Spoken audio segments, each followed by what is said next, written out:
jeg har jo været ude at køre alle 11 prøvebiler, og det har været virkelig skægt.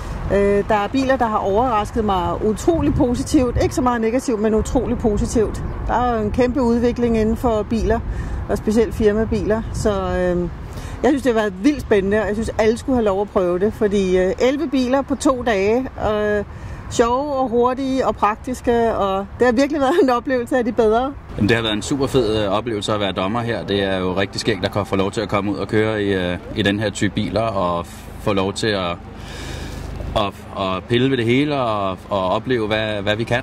Det er jo helt nye biler, og der er rigtig mange nye ting, der er kommet, og ting, som gør det meget nemmere og federe at køre, og mere sikkert med adaptiv fartpilot og lane assist. Og det eneste, man kan være bange for, det er, at man snart kan falde i søvn, når man sidder der. Men det har været en fed oplevelse, og det er nogle fede biler. Det har været en super spændende og interessant oplevelse. Det har været mega sjovt. Det har været alle tider at få lov til at prøve at køre de her forskellige biler. Man får en rigtig god fornemmelse af at være ude og køre i de her 11 forskellige biler af en halv times varighed.